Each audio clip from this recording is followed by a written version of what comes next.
Percy Jackson and the Olympians review, the best thing on Disney Plus since Loki.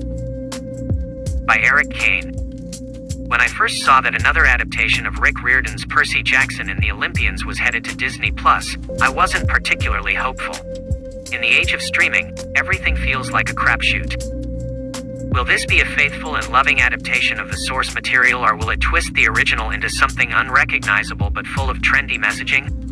Will it be a quality series or film with attention to detail, smart casting, and a budget, or will it be a cheap cash grab, quickly cancelled?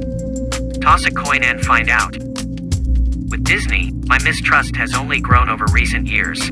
As a huge fan of the 80s fantasy movie Willow, I was through the roof when I learned of the TV series, especially since Warwick Davis was reprising his titular role. But the show we got felt nothing at all like the movie, and it was not only quickly cancelled, but taken off Disney Plus entirely as a tax write-off, banished, Bavmorda style, to the netherworld. A brief note on my approach. Before we go further, I have a confession to make. Despite being an avid reader of YA fantasy my entire life, from Narnia to Prydain to Earthsea to Hogwarts and so many more, I never read any of the Percy Jackson books. Nor did I watch the movies, and so the first time I recall seeing Alexandra Daddario was in White Lotus on HBO. I come to this series blind. I enjoy reviewing shows and films both ways. For Game of Thrones, I came in as a book reader and could quickly point out every small change and assess whether or not they worked, and they worked quite well right up until they didn't. For The Walking Dead, I reviewed every season without ever reading a single comic. I like to mix it up. Sometimes it's great to be able to compare. Other times, it's useful to see if a show or film can work for audiences who have never interacted with the source material. With The Wheel of Time on Amazon, I've read some, but not all, of the books, and so I straddle both sides of the equation. Fundamentally, as a critic, I believe two things about adaptations. They should be as faithful as humanly possible to the source material, and they should be completely accessible for newcomers. Striking that balance can be challenging, and you can't please everyone. For Percy Jackson, I come in blind and can only critique the show on its own merits and not based on its fidelity to Riordan's text. I have heard from many fans of the series, however, that it is a much more faithful adaptation than the films, which the author himself derided back in the day, which is obviously wonderful to hear. The recent trend has been to completely bastardize the source material, ahem, The Witcher, rather than pay tribute to it. Obviously, changes from text to screen have to take place, but these should only be when the medium demands it. Review. Percy Jackson and the Olympians opens with a two-part premiere. I accidentally vaporize my pre-algebra teacher is the clever and descriptive title of the first episode. I become Supreme Lord of the Bathroom is the second.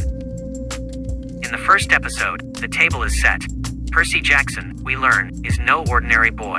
Jackson, played by Walker Scobell, is supposedly a 12-year-old, though he looks, talks, and in all ways appears to be a 14-year-old, Scobell's actual age. This is one of two quibbles I have with the show at this point. As a parent of a 13-year-old boy, the difference between 12 and 14 is actually rather massive, and I'd have just preferred them to take the liberty here and have him be 14. My second quibble is that the first episode feels rushed. Again, these are minor complaints, not damning critiques. In the first episode, Percy and his class are on a field trip to the Metropolitan Museum of Art. He's given a pen that's actually a magical sword called Riptide, the first of several clues as to Percy's true identity, and soon discovers he also has magical powers, pushing a girl bully into a fountain with some kind of telekinesis. All the main bullies in this show are girls so far. Suddenly, the algebra teacher, Mrs. Dodds, tackles him to the ground, transforming into a hideous monster, a fury sent by Hades, and just the first monster to come after the boy, but he manages to free himself with the help of Riptide. Nobody can recall seeing the monster, and Percy's Latin teacher, Mr. Brunner, Glenn Turman, who gave Percy the pen, says that nobody by the name Mrs. Dodds was ever there. Later, Percy's best friend, Grover, Aryan Simhadri, throws him under the bus, telling the school administration that Percy attacked the girl, leading to his expulsion from the fancy boarding school. When he returns home, his mother Sally Jackson, Virginia Cole, realizes what's happened and takes him on a drive. She reveals his true identity, but he refuses to believe her until Grover shows up, with cloven hooves instead of feet. Grover, we learn, is a satyr and was serving as Percy's protector. Sally takes them both to a magical boundary, telling Percy that once across he'll be safe from the monsters.